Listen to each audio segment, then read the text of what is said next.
Assalamualaikum warahmatullahi wabarakatuh. Perkenalkan, nama saya Ayu Pipi Lestari, mahasiswa program profesi guru Prajabatan tahun 2022.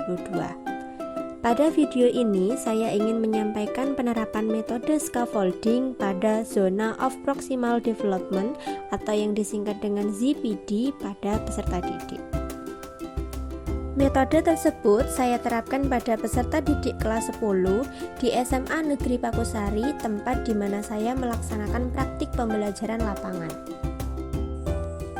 Scaffolding merupakan sebuah metode pembelajaran yang dikemukakan oleh Vygotsky, seorang psikolog asal Rusia yang dikenal atas kontribusinya dalam teori perkembangan anak dan sosiokultural. Menurut Vygotsky, interaksi sosial memainkan peran penting dalam pembelajaran pada anak-anak. Hal ini dibahas dalam konsep Zone of Proximal Development atau yang disingkat dengan ZPD. Berdasarkan konsep ZPD, perkembangan kemampuan anak dapat dibedakan ke dalam dua tingkat, yaitu tingkat perkembangan aktual dan tingkat perkembangan potensial. Tingkat perkembangan aktual tampak dari kemampuan seseorang untuk menyelesaikan tugas-tugas atau memecahkan berbagai masalah secara mandiri. Sedangkan tingkat perkembangan potensial tampak dari kemampuan seseorang untuk menyelesaikan tugas-tugas dan memecahkan masalah ketika di bawah bimbingan orang dewasa atau ketika berkolaborasi dengan teman sebayanya yang lebih kompeten.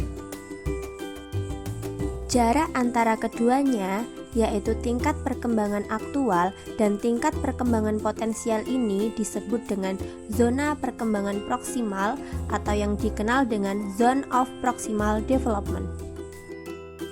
Jadi, dapat dijelaskan kembali bahwa ZPD merupakan jarak antara tingkat kemampuan pemecahan masalah secara mandiri dengan tingkat kemampuan pemecahan masalah di bawah bimbingan orang dewasa atau melalui kerjasama dengan teman sejawat yang lebih mampu.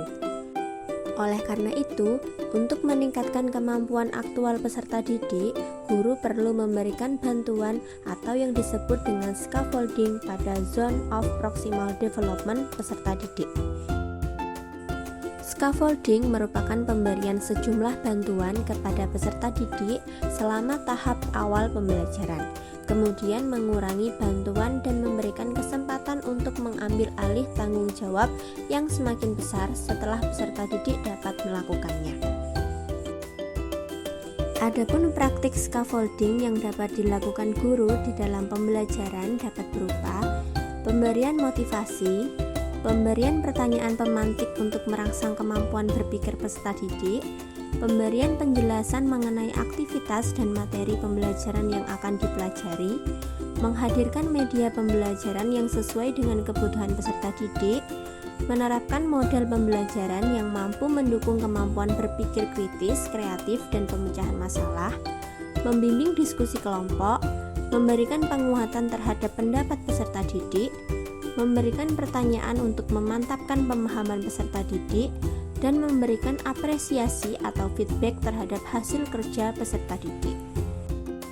Tahap penerapan scaffolding yang saya lakukan di kelas 10 terdiri dari 3 tahap.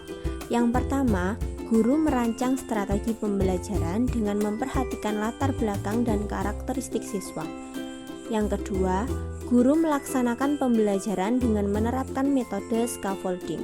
Yang ketiga, guru memberikan penutup dengan menerapkan metode scaffolding.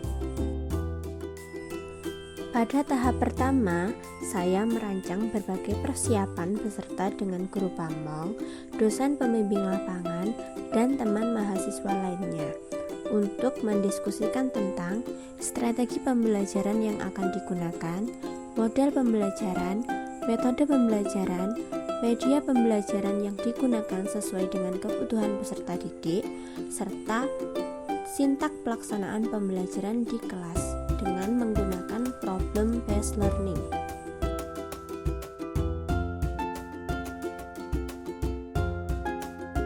Selanjutnya pada tahap kedua, yaitu pelaksanaan pembelajaran, Hal yang saya lakukan dalam menerapkan metode pembelajaran scaffolding yang pertama adalah memberikan motivasi kepada peserta didik agar dapat bersemangat dalam mengikuti kegiatan pembelajaran yang akan dilakukan. Selanjutnya pada kegiatan inti, bentuk scaffolding yang diberikan berupa pelaksanaan pembelajaran menggunakan problem based learning. Yang pertama, guru memberi penjelasan sekilas tentang materi yang dipelajari. Yang kedua, guru membentuk kelompok untuk menyelesaikan studi kasus yang diberikan guna merangsang kemampuan berpikir kritis, kreatif, dan pemecahan masalah. Yang ketiga, guru membimbing pelaksanaan diskusi kelompok.